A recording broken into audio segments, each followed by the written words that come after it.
I came to bring my wife lunch at work. Told the security guard, I'm the CEO's husband. He burst out laughing. Sir, you're something else. I see her husband every single day. He just walked out to his car. I looked where he pointed and decided to play along. Before we continue, this channel feels like yesterday. Write in the comments, has it ever happened to you that you learned something about someone close, and after that you could never see them the same way again? Subscribe. This story will turn everything upside down. Let's go. Myron Hutton had spent 25 years believing his marriage was a good one, by those quiet, unassuming standards that need no proof. His appraisal firm occupied 2 modest offices in a quiet neighborhood across the river, while his wife Veronica's logistics holding filled an entire floor of a downtown business center. They'd never had children, and that muted grief had long since been absorbed by a routine that no longer ached. Veronica left at 7 in the morning and came home by 10 at night. Myron warmed dinner for one, reading her texts about meetings and supply chain disruptions. Did you actually eat anything today, or did your morning start exclusively on willpower again? He asked on that October morning, as Veronica swept past the kitchen, buttoning her coat on the move. I'll grab something from the thermos in the car. Everything's under control. Don't worry. Veronica, let's be real.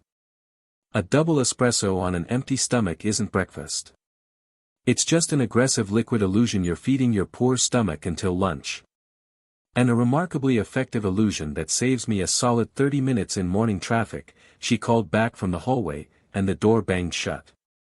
Myron stood over the untouched pan of eggs, exhaled, and made a decision that, as he'd discover 2 hours later, would divide his life into before and after. He roasted chicken with rosemary and thyme, packed it carefully in a container, wrapped it in foil, grabbed a coffee on the way, and drove across the entire city. In 25 years he'd been to her office maybe 5 times. Veronica had long established the rule that work and home don't mix, and Myron had respected it with the dependability of a man who never once thought to question it. The lobby greeted him with pale stone and chrome. Myron, in his corduroy jacket with the worn elbows, approached the security desk. Hello, I'm here to see Veronica Arkadyevna Hutton. I'm her husband. Thought I'd bring her a hot home-cooked lunch. She never eats properly. The guard, a broad-shouldered man with a badge reading Stanley, stared at him, then laughed openly, warmly, with genuine amusement. Oh, my friend, that's a good one. I see Veronica Arkadyevna's actual husband here every single day. He's practically part of the furniture. Walked out to his car maybe 10 minutes ago, in fact. You, sir, I have never laid eyes on in my life. You're quite the entertainer. The floor didn't tilt. The walls didn't blur. Something inside Myron simply shifted, quietly and irreversibly, the way a foundation plate settles at the first tremor underground. Maybe you've got the wrong building or the wrong entrance. Stanley leaned helpfully over the desk. It's a huge complex, 3 separate wings. People mix them up all the time. Or maybe you're a distant relative. Came to surprise her. Let me ring upstairs, that's procedure now, especially after what happened in September. No need to bother anyone. It's nothing important. Myron assembled a smile from whatever pieces remained, one that cost him more than any deal he'd closed in the past decade. I'm just an old family friend. Bad joke from the moment I walked in. Ah, well, say so next time. You had me worried about my own memory there for a second, Stanley said with relief, pulling his hand away from the phone. I was about to call the security team. You wouldn't believe the protocols we have now. The glass doors slid open and a tall man in a suit entered, the kind of tailoring that doesn't need a price tag.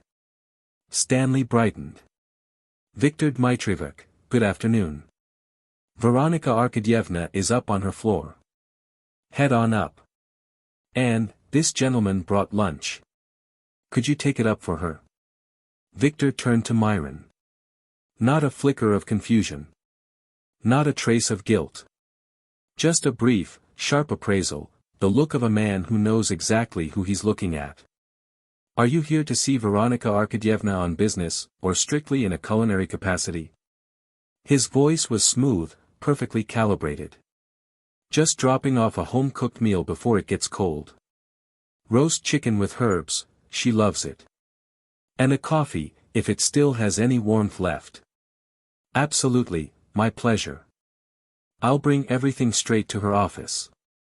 Victor accepted the container and the cup with easy charm. 2 hours ago, Myron had been barefoot in his kitchen, selecting herbs, imagining Veronica's face when she opened the container. Now he was handing it all to a man next to whom he felt like a delivery driver. He should have kept the coffee for himself. At least that would have been fair. Much appreciated.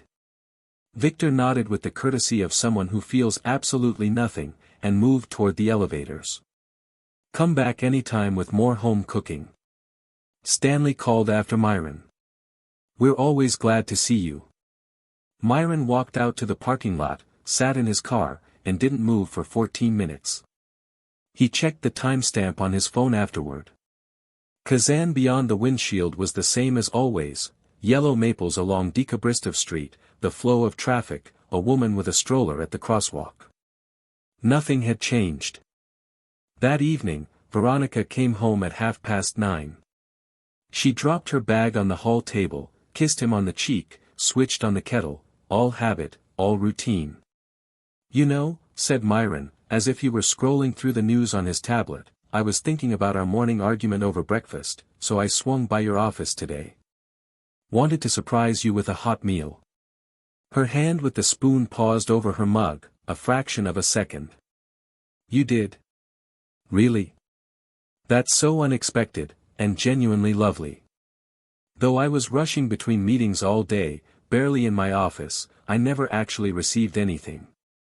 Wait, Victor did mention something, but I was already on the move and didn't catch it. You should have called ahead. I would have come down to meet you. Fair enough. I'll give more notice next time, Myron promised. They talked about the weekend, watched the news, went to bed. Veronica fell asleep instantly and soundly. Myron lay in the dark and counted. 3 years ago, Viktor Pestov joined the company.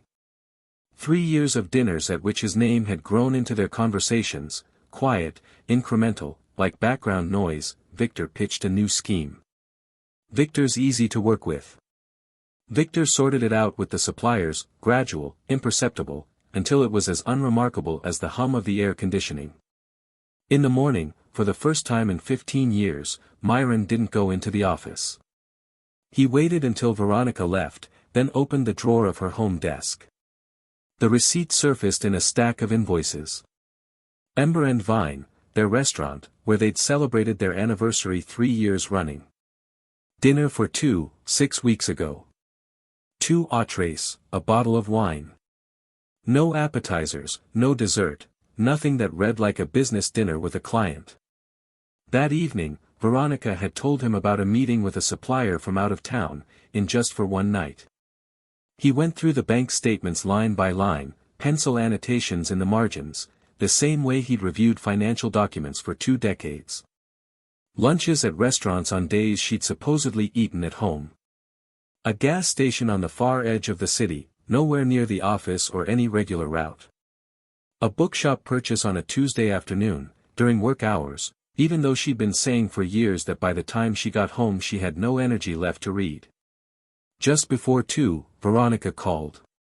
Myron, hi. How are you feeling today? You looked awful this morning. I've been thinking about it all day. Maybe you should see a doctor. No, I'm fine. Just a bad headache since morning.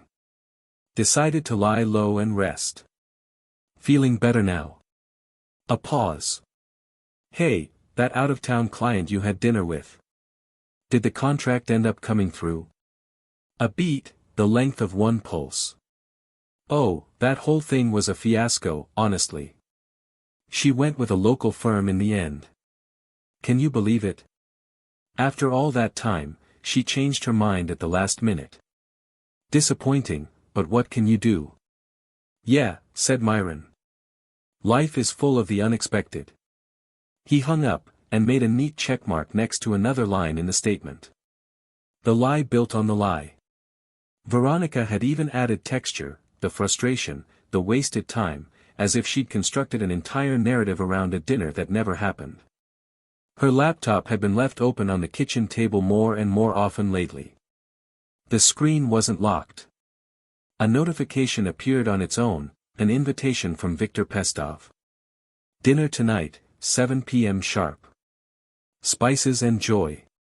The restaurant where, 26 years ago, Myron had gotten down on one knee and produced a ring. The reservation was in Pestov's name. He scrolled through the calendar. Coffee, every Tuesday at 8 a.m. Dinners every 2 weeks. A spa weekend 3 months ago, billed as a leadership retreat for women executives. Shared plans for a Saturday when she told him she had to work. A parallel life, scheduled with the precision of an experienced operations manager. Myron closed the laptop and sat with his palms flat on the lid for a long time. In 2 days, the world had handed him a new lens. And through that lens, Viktor Pestov wasn't a fling.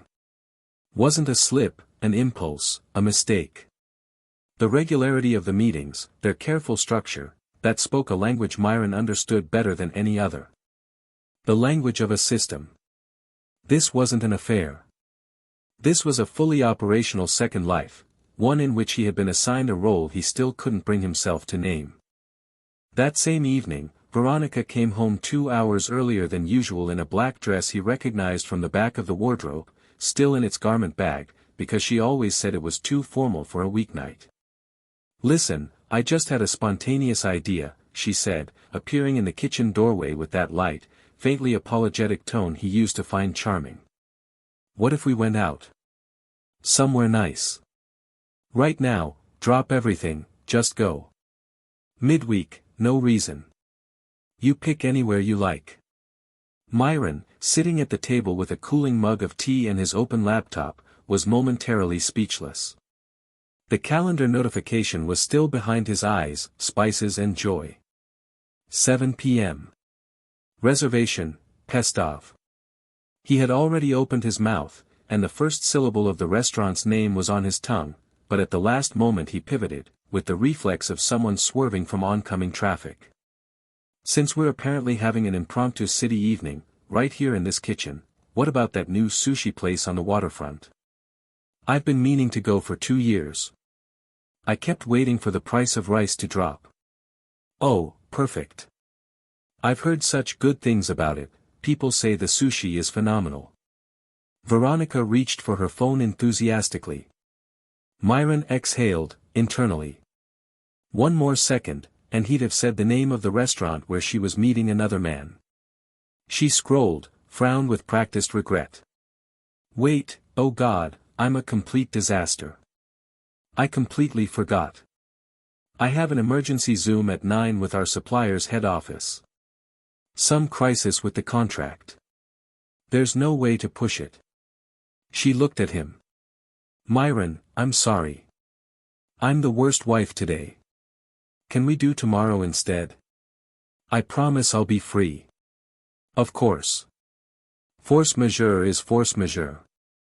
Our dinner doesn't stand a chance against global supply chains. You're an absolute saint.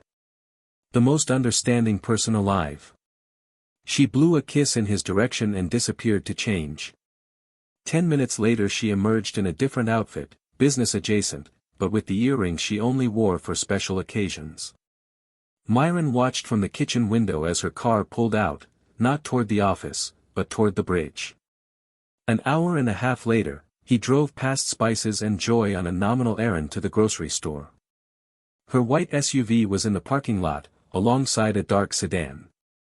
He drove on without stopping. He did reach the grocery store. He bought milk and bread, because milk and bread were actually running low, and even the collapse of a life didn't erase that particular fact. 3 days later, Veronica asked him to take her winter coat to the dry cleaner. She'd been asking for a week, he kept forgetting. Out of habit, he checked the pockets before handing it over. His fingers found a smooth plastic rectangle and a cold metal key on a single ring.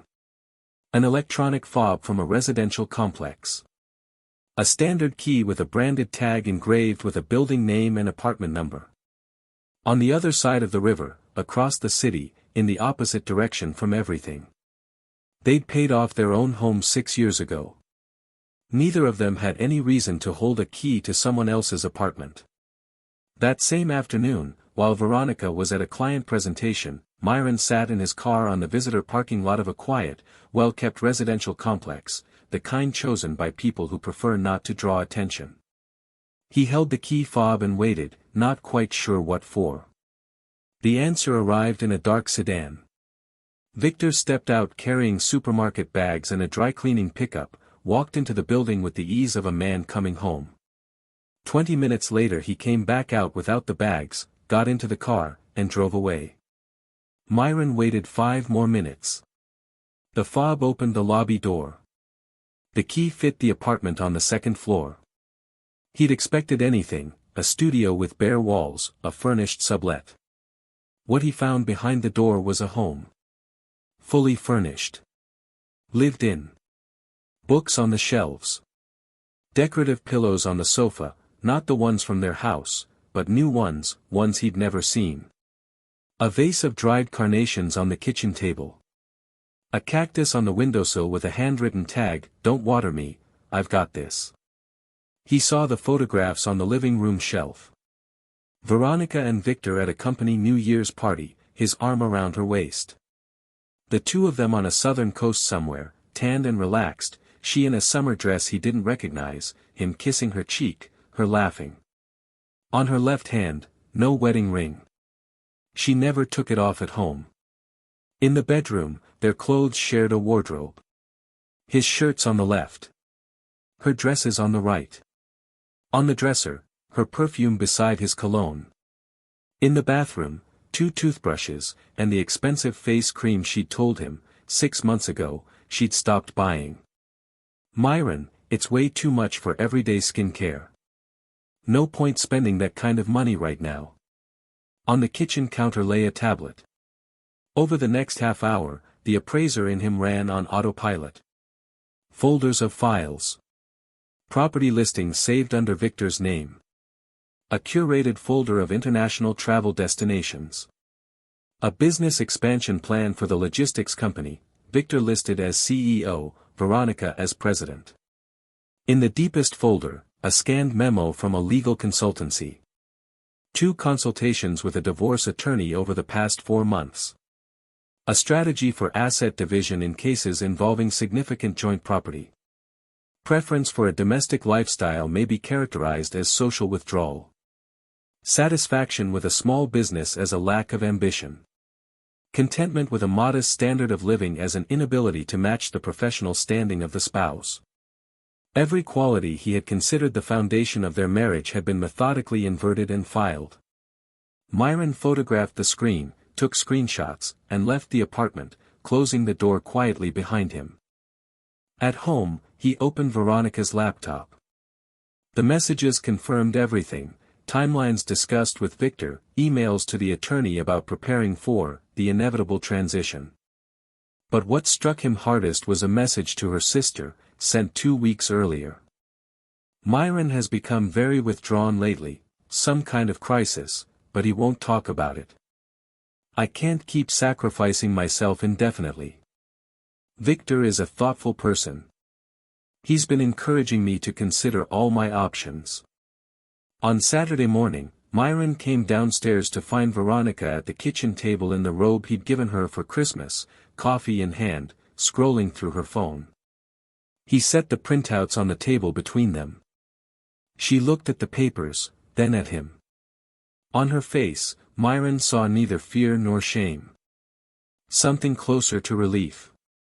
"How long have you been collecting this paperwork, Myron? How much of the picture do you actually have?" She used the same efficient tone she reserved for conversations with contractors. "Enough for the full picture." The puzzle came together cleanly. Not a single piece left over. "All right. Cards on the table, then. She pushed her mug aside and folded her hands on the table. I was actually planning to sit down and talk to you properly sometime next month, once things had settled.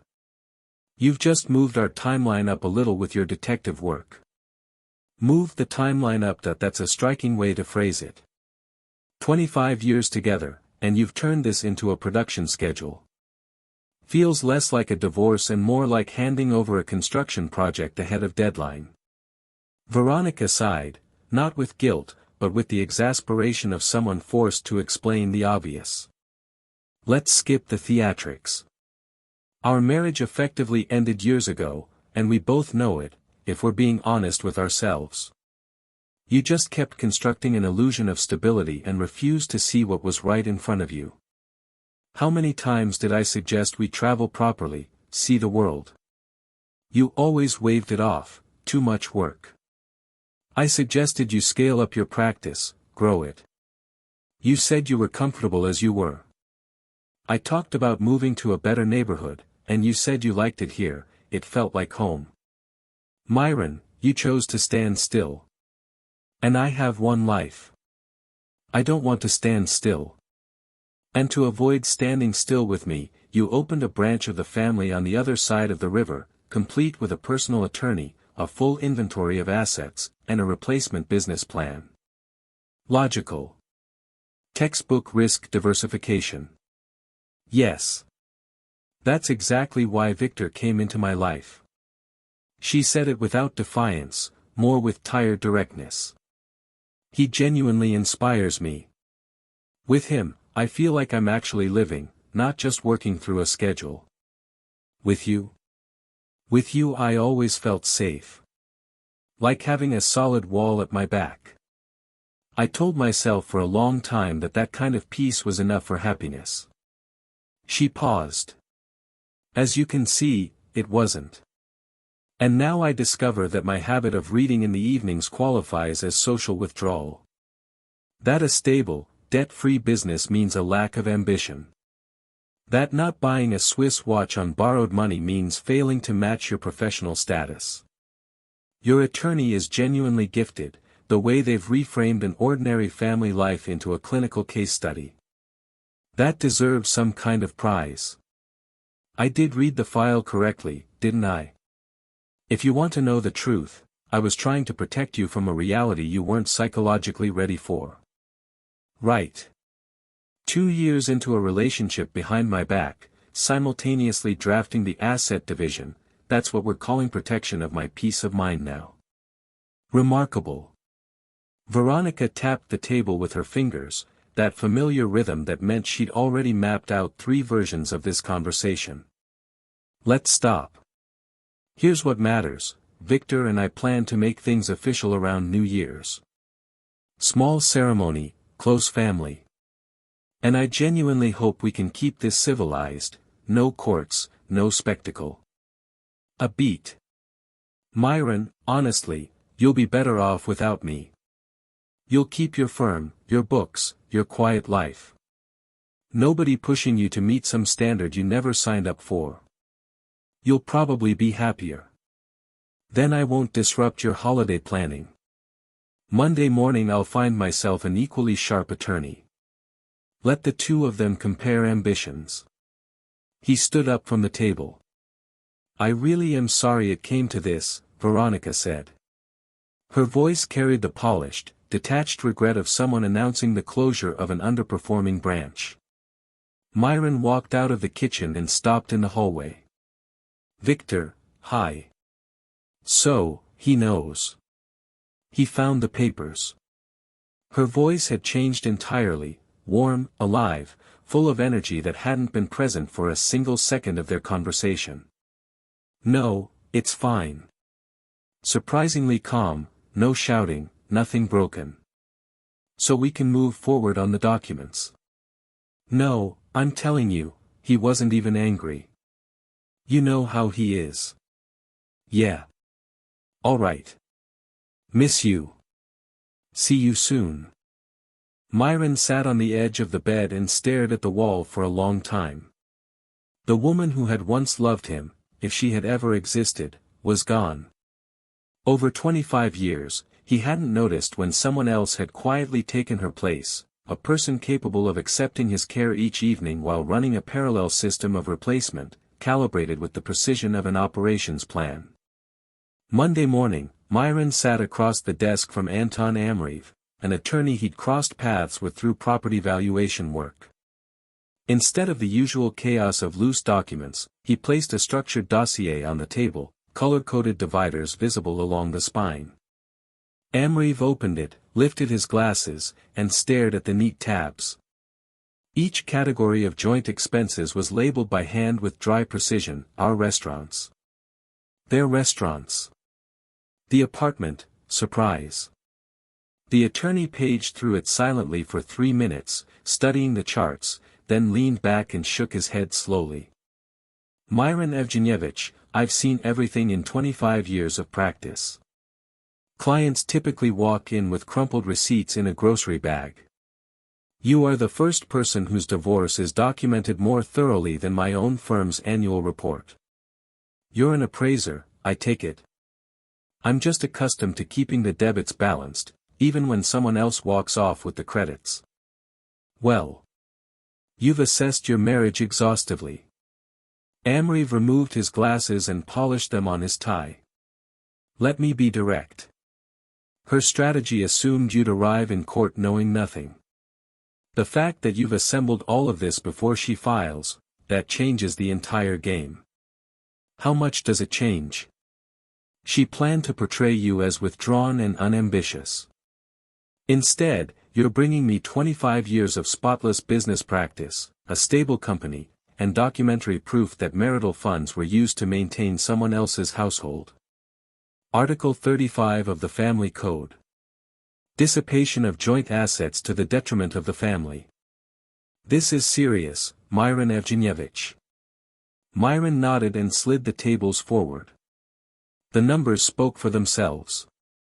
Veronica earned $450,000 a month, Myron earned $180,000. Yet their combined joint expenses over the past year had exceeded her annual salary by nearly $800,000. For 3 years running, he had deposited $130,000 into their shared account each month, keeping $50,000 for everything else, believing they were building a future together. As it turned out, that account had been funding a rental apartment across the river, along with dinners and gifts for her deputy. The woman who used to call my firm a little operation spent 3 years living on that little operation's income, Myron noted, with the dry irony of a man who has finally balanced the books. That is your strongest card. Amreev closed the folder carefully. File for divorce. I'm taking the case. But before he submitted the petition, Myron made the call that cost him the most. Ruslan Sheriff, chairman of the board of the logistics company, picked up on the third ring. Ruslan Leonidovich, this is Myron Hutton. We've met at company events. I remember you. What's happened? Myron laid out the facts, corporate facts only, stripped of drama. Unauthorized delegation of authority to the first deputy. Redistribution of responsibilities without board approval. Active preparation for a change of leadership the board had not been informed of. Sheriff listened without interrupting. His questions became shorter and harder as the conversation went on. At the end he said, I'm ordering an unscheduled audit. Thank you for calling. Myron set down the phone and leaned back in his chair, staring at the dark screen. 25 years, he had called people at that level of the organization for one reason only, to wish them happy birthday, or to ask whether anyone needed a property valuation. Today, in 5 minutes, he had effectively ended his own wife's career. Progress. What else can you say? That evening, Veronica came through the front door hard enough for it to slam against the stopper. You called Sheriff. She stood in the hallway, coat still on. Her voice, for the first time, held not cold calculation, but genuine, unguarded panic. They've ordered an emergency audit. Do you have any idea what you've done? Myron, without looking up, pressed the button on the electric kettle. I stated the facts. The board makes its own decisions. You are redestroying everything I've built, she erupted. Years of work. A reputation. You just. And the kettle's boiling, incidentally. He said it with exactly the same calm as he pulled a second mug from the shelf. Tea. Or is there another emergency supplier call that won't fit into the schedule? The domestic, deadpan serenity of it seemed to knock the air out of her. Her face went blotchy.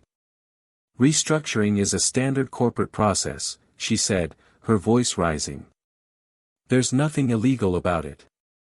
Restructuring in favor of your romantic partner, executed without the knowledge of the board of directors, constitutes a conflict of interest.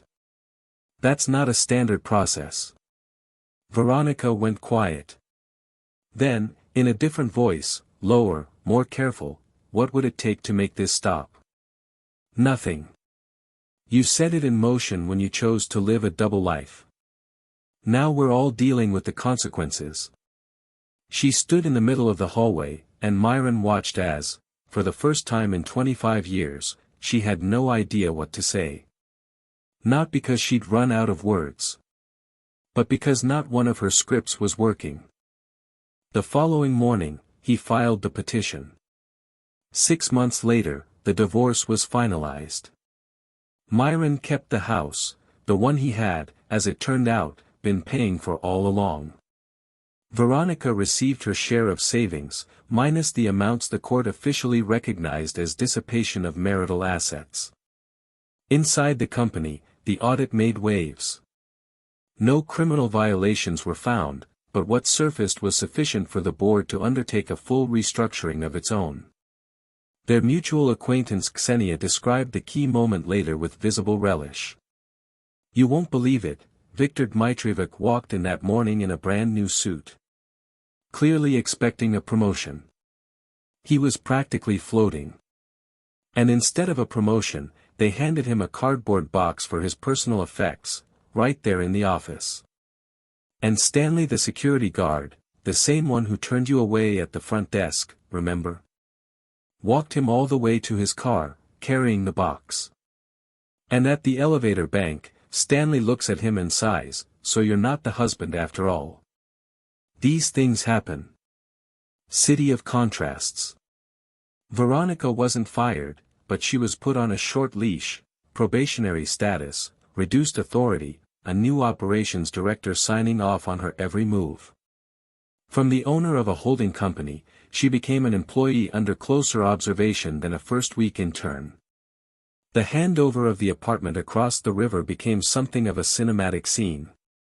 Victor arrived in an expensive cashmere coat, directing the movers with undisguised irritation as they carried boxes down. At one point, a large carton containing his wardrobe slipped and burst open directly into a deep, muddy puddle. 3 immaculate business suits, the kind he'd lately been wearing as though he owned the city, fanned out across the wet pavement in a colorful spread. Victor crouched down, cursing quietly, and began gathering them up. Veronica, who had arrived in full white trouser and heels precision, rushed to help, caught the edge of the curb wrong, and sat down squarely in the same mud. For a moment they both froze, him holding a soaked jacket, her with a dark smear across the back of her trousers, in a tableau that the movers refused to look at directly, concentrating very hard on the side of the truck. The complex security guard, watching from his booth, remarked quietly to his colleague, "Nice couple, those two. Just doesn't look quite as impressive on the way out." Veronica got up on her own, pushed away Victor's offered hand without a word, and locked herself in her car. Victor remained on the parking lot, holding a sodden mass of Italian wool, looking like a man who had run out of career, dignity, and clean clothes all at once. When the details reached Myron, he allowed himself a quiet smile. Life, he thought, appraises more accurately than any specialist. Victor eventually relocated to another city, picking up short-term contracts with minor firms. His grand love affair with Veronica lasted exactly 6 weeks after his move. Once the adrenaline of secrecy was gone, it emerged that there was nothing behind it on which to build an ordinary Tuesday morning. Myron stayed in his house, and the house, finally, breathed. He could read in the evenings without the sense that his silence was an inconvenience to anyone. Valentina came into his life quietly, a calm, perceptive woman his friends introduced him to. She wasn't looking for a man with great ambitions. She simply appreciated reliability. One evening she settled into the chair across from him and, scanning the bookshelves, noticed a worn volume with an unusual spine on the bottom shelf. "What's that one?" "A cookbook," said Myron. "The only thing Veronica forgot to take in the divorce. Apparently she doesn't need to cook anymore, she has delivery." Well then, Valentina smiled, the book ended up with exactly the right person. She glanced at him. "You really do read every evening. Is that a problem?" "It's a happiness." She adjusted her blanket. "My late husband used to read aloud. Sometimes I miss that sound, just someone nearby, turning pages." Myron turned the next page a little louder. Valentina laughed, softly, to herself. Late one spring evening, the name of his former wife appeared on his phone screen. Her voice was different, quieter, without the usual momentum. "Myron. I wanted to apologize. I know it's late. And I know you have every right to hang up. I'm listening." It ended with Victor almost immediately. "It turned out that without all the secrecy, we had nothing to talk about over breakfast. Turns out that's a thing." "Interesting," said Myron. "You had such a detailed joint business plan. I could have sworn there was a section on morning conversation." A long, substantial pause. "Have you gotten harder?" "No. More precise. Occupational hazard, probably. I destroyed something real for something that turned out to be a stage set. A beat. And even now I'm talking about what I lost." "Yes. You're still counting only your own losses, Veronica." "You're right," she said, after a moment. "Completely right. I think I just don't know how to do it any other way." "Then, did you meet someone?" "Yes. Her name is Valentina. She's kind, and honest, and she knows how to live without turning a relationship into a corporate project." Silence, lighter than before. "You deserve that, Myron." She said it with surprising sincerity. "I mean it. Good luck." He set the phone on the table, walked to the kitchen, and turned on the kettle. Outside, Kazan was filling with the particular May twilight, the sun already gone, the evening not quite settled yet, the last warmth still on the rooftops. Valentina was coming in an hour. They'd decided to cook something together, improvising from whatever was in the refrigerator. Myron opened the fridge, surveyed the shelves with a professional eye, and concluded that chicken breast, fresh vegetables, and a decent mood would make an excellent dinner. After all, cooking for someone who's genuinely glad you're there.